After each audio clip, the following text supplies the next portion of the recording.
मेरा क्वेश्चन है, there is always a war between mind and heart, and sometimes you know कि ये गलत है, बट फिर वही अंदर से आता है कि नहीं यार कर लेना चाहिए. Sometimes you are like not decidable कि ये चीज़ सही है या गलत है, दिमाग कुछ और कह रहा है, दिल कुछ और कह रहा है, तो सर उस टाइम क्या करना चाहिए, क्या सुनना चाहिए और क्या मानना चाहिए? मतलब दिल की सुने या दिमाग की सुने? इसको हम एक और तरीके से भी बोल सकते हैं इस टॉपिक को, how to stop being an emotional fool. सही लग रहा है टॉपिक? सारे कह रहे सर यही तो है हम. सबने यस सर बोल दिया. कितने चाहते हैं ये आज के सेशन का टॉपिक?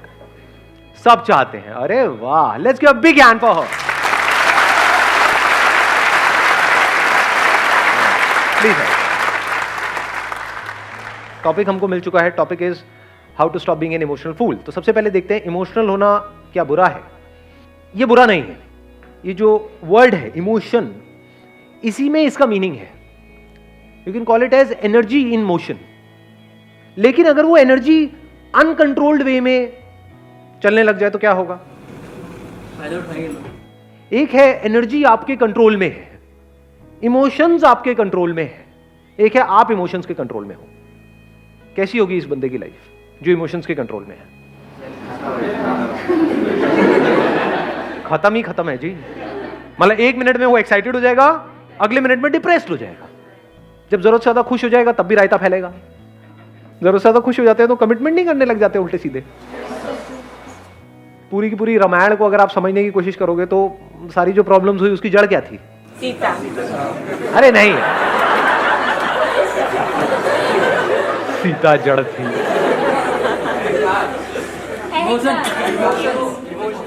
कहां से खेल सारा शुरू हुआ था? वचन क्यों दिया था? तो रामलीला शुरू होने वाली है ऐसा लग रहा है. एक हनुमान भी आएगा थोड़ी देर में. यहाँ ये दिख रही है ऊपर से रॉड. हनुमान जी आएंगे, लंका उनका जलाएंगे, करेंगे. देखते हैं क्या होता है. हाँ, नहीं समझने की कोशिश करते हैं क्या हुआ था. कैकेयी से बहुत खुश हो गए थे दशरथ जी, तो उन्होंने उनको वचन दिया था कि जब भी आप मांगोगे वो हम देंगे. तो पूरी की पूरी रामायण की जड़ क्या है? नहीं, कैकेयी नहीं. कभी सीता, कभी कैकेयी. अबे पागल हो क्या? रुको. दशरथ जी जरूरत से ज्यादा खुश हो गए थे, इमोशनल हो गए थे, और जरूरत से ज्यादा खुश होने के बाद में उन्होंने उसको कुछ ऐसा कह दिया जिसके बाद में ये पूरी की पूरी रामायण शुरू हुई. तो हमारी भी जिंदगी की रामायण ऐसे ही शुरू होती है. जरूरत से ज्यादा खुश हो जाते हैं और किसी को कमिट नहीं करना चाहिए, कमिट कर दिया, उसके बाद वो फुद्दू घर के चक्कर लगा रहा है. उसके बाद रो रही, मैंने क्या कर दिया, थोड़ी जल्दी कर दी. फिर हमारी जिंदगी की रामायण शुरू होती है. ये रिलेट कर पा रहे हो इन सब बातों से? जरूरत से ज्यादा इमोशनल होकर के एक डिसीजन ले लिया अपने करियर का बहुत बड़ा, उसके बाद में रो रहे हैं बैठे बैठे पूरी लाइफ के लिए. ये मैंने क्या कर दिया, थोड़ा सोच समझ के नहीं कर सकता था, सोच समझ के नहीं कर सकती थी. ऐसा होता है लाइफ में? नहीं होता है. कुछ गिने चुने बड़े डिसीजंस हैं लाइफ में. और क्या है, एक रिलेशनशिप से रिलेटेड है, एक करियर से रिलेटेड है. ये दोनों डिसीजंस सोच समझ करके प्रॉपर्ली लेने चाहिए या एकदम से इमोशनल होकर के लेने चाहिए? इमोशंस जो होते हैं ना, अब वो जनरेट कैसे होते हैं? हैपनिंग. you're saying कि कुछ होता है हमारी लाइफ में, कोई इवेंट होता है, वहां से इमोशंस ट्रिगर होते हैं. तो इवेंट्स तो अनलिमिटेड होते हैं, हर एक पे इमोशंस ट्रिगर होते हैं. आपकी लाइफ में कितना कुछ होता है सुबह से रात तक? बहुत कुछ होता है. क्या हर जगह पे एक्साइटेड हो जाते हो, हर जगह पे डिप्रेस्ड हो जाते हो, या कभी होते हो कभी नहीं होते हो?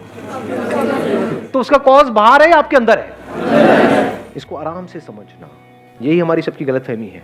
हम सोचते हैं इमोशंस बाहर से जनरेट होते हैं, बाहर से नहीं होते. फॉर एग्जाम्पल, किसी गाड़ी का आपके माइंड में डिजायर पड़ा हुआ है और वो डिजायर बहुत स्ट्रांग है और वो गाड़ी आपके सामने आएगी तो आप इमोशनल नहीं हो जाओगे? और अगर वो डिजायर है ही नहीं तो? ऐसी 1000 गाड़ियां भी आपके सामने से निकल जाएगी, कुछ भी नहीं होगा. ऐसे ही जिस तरह की आपने मूवीज देखी है, करी है, ये है वो है, उससे रिलेटेड इमेजेस बन जाती है हमारे माइंड में. प्रिंस चार्मिंग, एकदम से वो सामने आता है तो क्या होता है? दिमाग काम करना बंद नहीं कर देता है. बाहर से हम अपने आप को बड़ा काम एंड कंपोज दिखा रहे होते हैं, अंदर ही अंदर क्या चल रहा होता है? अरे मजा आ गया. ऐसी फीलिंग्स होती है? नहीं होती? ओबे देखो देखा देखा, पलट पलट पलट पलट पलट पलट पलट. ये खेल शुरू नहीं हो जाता है. उस वक्त क्या होता है? दिमाग काम करना बंद नहीं कर देता है. अब जैसे जैसे वो डिजायर पूरा होता है तो हमारे अंदर ग्रीड नाम का एक इमोशन पैदा होता है। ग्रीड सिर्फ चीजों से रिलेटेड नहीं होता, लोगों से रिलेटेड भी होता है। लालच आता है, और अगर उसमें कोई रुकावट आती है तो क्या होता है? पता लगा आपको वो आपको नहीं देख रहा, आपकी फ्रेंड को देख रहा है, तो क्या होता है?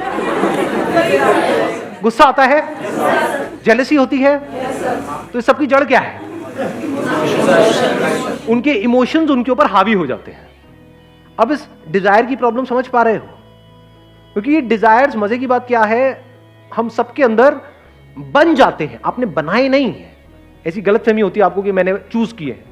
चूज नहीं किए हैं। जैसी आपकी अपब्रिंगिंग है, जैसा फैमिली बैकग्राउंड है, जैसा फ्रेंड सर्कल है, जो सुबह से रात तक आप देखते रहते हो, जिस तरह की एड्स देखते हो, जिस तरह की मूवीज देखते हो, जिस तरह के सीरियल्स देखते हो, उसके हिसाब से डिजायर्स बनने लग जाते हैं, जो हो सकता है शॉर्ट टर्म में तो आपके लिए अच्छे हैं, लेकिन लॉन्ग टर्म में आपकी धज्जियां उड़ाने वाले हैं। तो क्या हो अगर ये जो डिजायर्स हैं, इसको आप खुद चूज करो, खुद प्लांट करो। जैसे एक सीड नहीं है, क्योंकि हो सकता है वो जो डिजायर्स पड़े हुए हैं वो कैक्टस के जैसे हैं कि वहां मरना ही मरना है। क्योंकि डिजायर्स आपको लगता है, अब ये बहुत बड़ी गलतफहमी है, इसको देखने के लिए थोड़ी सी समझ चाहिए, कि आपको लगता है कि हम खुद चूज करते हैं अपने डिजायर्स। आप नहीं करते हो। मार्केटिंग की पूरी एक दुनिया है। जिन लोगों का इंटरेस्ट है आपको जो चीज बेचने में, आपको पता भी नहीं लगेगा कैसे वो उससे रिलेटेड डिजायर्स आपके अंदर प्लांट करते चले जाएंगे, डायरेक्टली या इनडायरेक्टली। एड्स को लेके क्यों करते हैं? एड्स को लेके क्या करते हैं? सबको अपनी पड़ी है जी, एज सिंपल एज दैट। लोग क्यों करते हैं? मतलब लोग कचरा भी बेचने के लिए क्यों तैयार है? चलो कोई आदमी गरीब है तो उसका तो फिर भी समझ आता है कि वो अपनी फैमिली के लिए किसी के लिए कर रहा है। अरे वो लोग जिनके बैंक अकाउंट में करोड़ों रुपए पड़े हैं, सो कॉल्ड सेलिब्रिटीज, क्या वो झूठ नहीं बोलते हैं आकर के? क्या वो जिन भी चीजों की ऐड कर रहे हैं वो खुद खाते पीते हैं? लेकिन ऐड तो करते हैं। क्यों करते हैं? पैसा दो, कुछ भी बुलवा लो, बट पैसा तो उनके पास में है, फिर क्यों करते हैं? लालच है जी। फॉर एग्जाम्पल, आपको क्रिकेट का शौक है, तो आपका कोई आइडल है, उसने आकर के बोल दिया कि ये खाओ, चाहे वो उसको हाथ भी ना लगाए खुद, ना अपने बच्चों को खिलाए, ना अपनी बीवी को, किसी को ना खिलाए, लेकिन अगर उसने आकर के बोल दिया कि ये खाओ, तो क्या होगा? आपका दिमाग वहां पर बीच में आएगा? ये इमोशंस आपके ऊपर हावी हो चुके हैं। अभी मैं एक स्कूल में गया था सेशन करने के लिए, एक गवर्नमेंट स्कूल था, 6th-7th के बच्चे थे। सेशन करा मैंने, उसके बाद में लंच ब्रेक में उनके साथ में बैठा खाना वाना खा रहा था। उसमें से एक बच्चा आया, आकर के कोई चीज़ मेरे को दी, सर ये खाओ बहुत बढ़िया है। मैंने कहा ये सब मैं नहीं खाता। कहते लेकिन सर ये तो बहुत बढ़िया है। मैंने कहा तुम्हें किसने कहा बढ़िया है? कहते सर उन्होंने कहा है। मैं कहा उन्होंने, वो तुमसे मिले थे? नहीं सर मिले नहीं थे, उन्होंने टीवी में कहा है। उसके बाद मुझे करीब 1 घंटा लगा उस बच्चे को बैठ करके समझाने में कि वो तुझे झूठ बोल रहे हैं। उन्होंने कहा वो झूठ क्यों बोलेंगे, वो तो बहुत अच्छे इंसान है, उनको तो सब इतना मानते हैं, मेरे पापा मम्मी भी इतना मानते हैं, वो झूठ क्यों बोलेंगे, वो मेरे से झूठ क्यों बोलेंगे? फिर मुझे बहुत देर लगी, उनके मैंने यूट्यूब पे कुछ इंटरव्यूज निकाले, वो दिखाए। मैंने कहा देखो ये खाते हैं ये, और ये बताते हैं कि ऐसे ऐसे, एक चावल का दाना भी एक्स्ट्रा नहीं खाते हैं सुबह से रात तक, ऐसी डाइट लेते हैं, तब जाकर के वो आज इस लेवल पे है। उन्होंने काफी जगह बताया भी हुआ। फिर मैंने कुछ और उनको क्लिपिंग्स दिखाई यूट्यूब से निकाल करके। एक एक्ट्रेस है जो तरह तरह की एड्स करती है, अगेन नाम नहीं लूंगा, अगेन, तो उसकी एक क्लिपिंग दिखाई जहां पर एक टेलीविजन शो में वो गई थी, वहां पर गलती से उसकी चाय में किसी ने चीनी डाल दी, चाय में या कॉफी में, मेरे को क्या पता, तो उसकी चाय में या कॉफी में किसी ने चीनी डाल दी, तो वहां पे बहुत उल्टा सीधा उसने बोला उस पर्सन को भी और चीनी के बारे में भी। और वो जिस तरह की एड्स कर रही है, that is all loaded with sugar, chemicals और पता नहीं क्या क्या। तब जाकर के उन बच्चों को ये रियलाइज हुआ कि एक्चुअल में ये लोग झूठ बोल रहे हैं, नहीं तो वो ब्लाइंडली फॉलो कर रहे हैं। ये छोटी प्रॉब्लम नहीं है, बहुत बड़ी प्रॉब्लम है। जो बच्चा उनको फॉलो कर रहा है, जिसने उसको आइडल बनाया हुआ है, उसको नहीं पता है कि वो खाना गलत है, उसके लिए तो उन्होंने बोल दिया। बिल्कुल ऐसा है जैसे भगवान ने कुछ बोल दिया, उसके लिए तो आइडल है ना। तो उस बच्चे को नहीं पता है कि उसके लिए वो गलत है, उनको तो पता है ना कि उसके लिए गलत है। सर लेकिन बोलते हैं कि आप जितना गलत मतलब माइक देना एक मिनट। सर मतलब अगर हम कोई अगर काम करते हैं, अगर हमसे कोई गलती हो जाती है तो कहते हैं ना कि आप गलती से ही सीखोगे, अगर आप सारी चीज़ें सही करते जाओगे तो आप सीखोगे कैसे। तो जैसे हम लोग भी बहुत सारी गलतियां करते हैं तो उससे हमें सीख मिल जाती है कि अच्छा हमें एक बार धोखा मिल गया तो हम दोबारा ये चीज़ नहीं करेंगे। तो सर हमें गलतियां करते रहना चाहिए, मतलब हाँ ऐसे सीखते रहना चाहिए। तो ये क्या मतलब सर? अब होता क्या है, मेरे अलग अलग सेशंस में आप अलग अलग बातें सुनोगे, अंदर अंदर सबकी खिचड़ी बनती चली जाएगी। क्योंकि एक सेशन में मैं बोलूंगा कि हम अपनी गलतियों से ही सीखते हैं, जिसने गलती नहीं करी उसने क्या किया। इसका मतलब ये थोड़ी कि हम गलतियां ही करते रहें। देखो, समझदार कौन है? जो बार बार गलती करे और फिर भी उससे ना सीखे, वो समझदार है। या बेवकूफ है, या महाबेवकूफ है? महाबेवकूफ। एक ही गलती को 10 बार करे। दूसरा बंदा जिसने गलती करी उससे सीख लिया, उसको समझदार कहेंगे या बेवकूफ कहेंगे? समझदार है। तीसरा बंदा जो गलती करने से पहले ही औरों की गलतियों से सीख जाए और वो गलती करे ही ना, वो वाली गलती ना करे, वो उसको क्या कहोगे? महाबेवकूफ या महासमझदार? महासमझदार। गलतियां दो तरह की होती हैं। एक है छोटी मोटी गलती कि आप गए यहां से, ध्यान कहीं और था, अंदर ख्यालों में खोए हुए थे, कहीं टक्कर हो गई टड़क करके ऐसे, मतलब, और थोड़ी सी लग गई चोट, 5-7 दिन के लिए दर्द हो रहा है। लेकिन ये भी तो हो सकता है कि वो गलती अगर आपने कहीं मेन रोड पे सड़क पे करी और टक्कर हुई किसी ट्रक से, तो अब क्या सीखोगे वहां पर? सीखने के लिए रह क्या जाएगा? समझ गए ना? गलतियां दो तरह की है, एक छोटी मोटी गलती है, बड़ी गलती है। तो बड़ी गलती किससे कनेक्टेड है? बड़े डिजायर से कनेक्टेड है। जितने ज्यादा डिजायर्स होंगे उतना ही फड़फड़ाए हुए होंगे। मैं ये सब जो भी बोल रहा हूं अपनी लाइफ के पूरे एक्सपीरियंस के बेस पे आपसे बोल रहा हूं। तो अगर आप महासमझदार हो तो मेरी बातों से ही सीख लोगे, महाबेवकूफ हो तो कभी नहीं सीखोगे। समझ गए? मैं लाइफ में कई जगह पे फंसा हूं। क्यों फंसा हूं? क्योंकि अंदर एक डिजायर को पनपता रहा कि मुझे ये चाहिए, ये चाहिए, ये चाहिए, ये चाहिए, ये चाहिए। जो वो चीज, वो जो अपॉर्चुनिटी है मेरे सामने आई तो दिमाग ने काम करना बंद कर दिया, इमोशनल होकर के कोई डिसीजन ले लिया, उसके बाद में भुगतता रहा अगले 5-10 साल तक। ऐसा लाइफ में होता है? नहीं होता है। तो मैं दिल से क्या चाहता हूं कि आपके साथ ऐसा ना हो। तो अगर ये सीख जाओ तो बच जाओगे। अब ऐसा नहीं होता है मेरे साथ में। क्यों नहीं होता है? अंदर कोई डिजायर ही नहीं, no desire of any kind. लेकिन एनर्जी की कोई कमी है? तो ऐसा क्यों हो रहा है? लगाओ थोड़ा सा दिमाग। राइट डिजायर प्लांट किया हुआ है। हाँ, राइट डिजायर प्लांट किया। राइट डिजायर प्लांट किया हुआ है अपने अंदर। अभी राइट डिजायर क्या है और रॉन्ग डिजायर क्या है? आराम से समझ लेना, आराम से, ठंडे दिमाग से। कुछ भी पाने का डिजायर, ये रॉन्ग डिजायर है।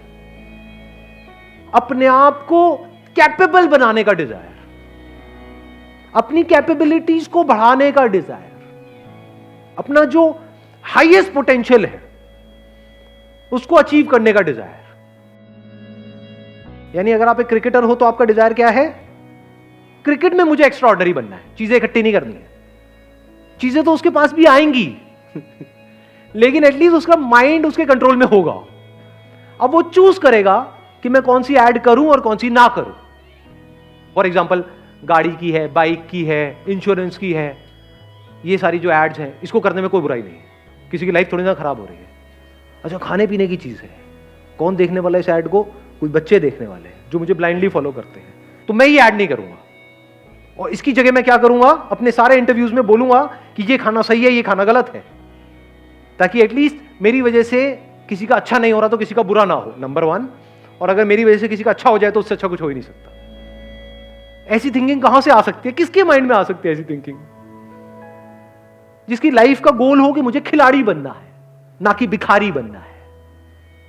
ये जो आपका पाने का डिजायर है, ये आपको भिखारी बनाता है। बड़ा आदमी, छोटा आदमी, ये सब क्या है? जाने अनजाने अगर डिजायर आपके अंदर प्लांट नहीं हो रहे हैं। घर में डायलॉग सुने नहीं सुने हैं? वो बहुत बड़ा आदमी है। बड़ा आदमी मतलब क्या? 8 फुट का है, 10 फुट का है? कौन है बड़ा आदमी? मतलब क्या? पैसा है और क्या?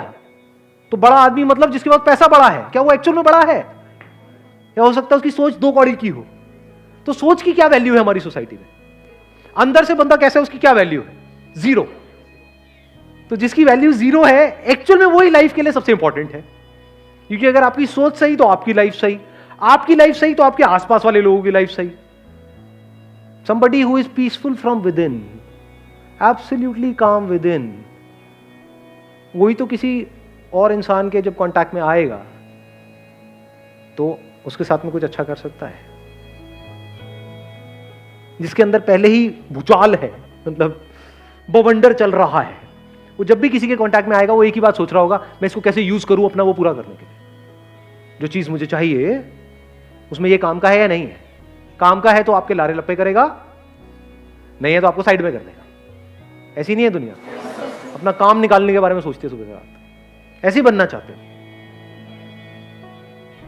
या फिर ऐसे बनना चाहते हो कि कहीं पर बैठे हो किसी के साथ में, अब वो चाहे अमीर है गरीब है कोई फर्क नहीं पड़ता है, चाहे रोड के साइड में बैठ करके चाय पी रहे हो, घंटों तक बैठे हो, बैठ करके देख रहे हो, ऑब्जर्व कर रहे हो। ये ऑब्जर्व करने के लिए अंदर एक ठहराव होना चाहिए, अंदर खुशी होनी चाहिए। खुशी और पीस ऑफ माइंड अलग अलग चीजें हैं, एक ही है? अलग है? एक ही है? एक ही है। ये अलग अलग चीजें नहीं है, नाम अलग अलग है। उसको आप शांति कहो, खुशी कहो, एक ही चीज है। आप लोग खुश रहना तो चाहते हो, सब रहना चाहते हैं दुनिया में, लेकिन ये नहीं पता है खुश रहते कैसे हैं। ऐसे सीड्स अपने अंदर प्लांट करने होते हैं जो जैसे जैसे लाइफ आगे बढ़े आप अंदर से और पीसफुल होते चले जाओ। Wish you all the very best. Thank you so much for coming.